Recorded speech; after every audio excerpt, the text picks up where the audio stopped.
आपण ड्युटीला जाताना आपल्यासोबत इतका बेकार विषय झाला ना, लय बेकार. चला पुढील ब्लॉग मध्ये सांगतो तुम्हाला काय झाला विषय. नमस्कार मित्रांनो, स्वागत आहे आपल्या नवीन एका ब्लॉग मध्ये. सकाळची सुरुवात एकदम शुभमय झाली आणि सकाळी सकाळी मस्तपैकी हृदयभाव आणि आपण अभ्यासाला बसलो. मस्तपैकी सकाळी उठल्या उठल्या एक मराठी ग्रामरचा चॅप्टर आवरला आणि ग्राउंडला आलो. हळू सकाळी थंडी इतकी वाढायला लागली ना, असं वाटतंय की दुपारी 2 वाजताच ग्राउंडला यावं. पण काय करणार, दिवसभर अभ्यास करायला लागतो म्हणून सकाळीच ग्राउंडला आलो. आल्या लगेच आपण वॉर्मअप करायला घेतला. मस्तपैकी वॉर्मअप झाला की ट्रेचिंग वगैरे करून घेतली आणि आज आपला 400 मीटरचा वर्कआउट होता. आज आपल्याला मारायच्या होत्या 400 मीटरच्या 8 स्प्रिंट, ते पण 200 मीटरच्या रेसनं. मस्तपैकी वर्कआउटला चालू केलं. थंडी असल्यामुळे पहिले 1-2 स्प्रिंटात बॉडी उठली नव्हती, पण नंतर हळूहळू उठायला लागली. सगळे स्प्रिंट आपण 1 मिनिट 15 सेकंद, 1 मिनिट 16 सेकंदाच्या आतमध्ये मारला आणि सगळा वर्कआउट संपवला.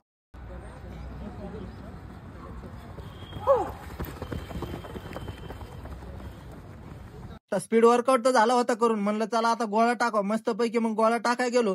7-8 गोळे टाकून मस्तपैकी गोळ्याची प्रॅक्टिस केली. आता सगळे पोरांचा गोळा टाकायचा राहिलेला. म्हणलं तोपर्यंत आपण इकडे अप्पर बॉडीचा वर्कआउट करायला घ्यावं. मस्तपैकी मग जोर डिप्स मारा घेतले. 25-25च्या सेटनं 4 सेट मारले. इकडे आता आपल्या अभिभावचं लय डेंजर काम झालं. ग्राउंडवर सुद्धा पुस्तक घेऊन यायला लागला. आता काय अभ्यासाला सुट्टी नाही. यावर्षी भरती व्हायचं म्हणजे व्हायचं. बाकीचे पोरं इकडे वर्कआउट करत होते आणि आपल्या अभिभावचा चाललेला इकडे अभ्यास. आपल्याला जायचं होतं ड्युटीला, म्हणून म्हणलं पटापट ट्रेचिंग वगैरे करून घ्यावं आणि घरी जावं. मस्तपैकी घरी गेल्यावर फ्रेश झालो, वर्दी घातली आणि डाएट पूर्ण केला. ड्युटीला जायला झाला होता उशीर, म्हणून घाई ड्युटीला निघालो होतो. पण पायऱ्यावरून पळता पळता इतका घाण पाय घसरला की डायरेक्ट आपली हातभर पॅन्ट फाटली. म्हणून या टेलर मामाकडे गेलो आणि पॅन्ट शिवून आणली आणि ड्युटीला गेलो. मस्तपैकी दिवसभर ड्युटी केली आणि दिवसभराचे सगळे महत्वाचे काम करून संध्याकाळी लॅबला गेलो. संध्याकाळी लॅबला जाऊन मस्तपैकी अभ्यास चालू केला. आजच्या दिवसाला इथंच देऊ विराम. भेटू उद्याच्या नवीन ब्लॉग मध्ये. तोपर्यंत आपल्या आयडीला फॉलो करून ठेवा.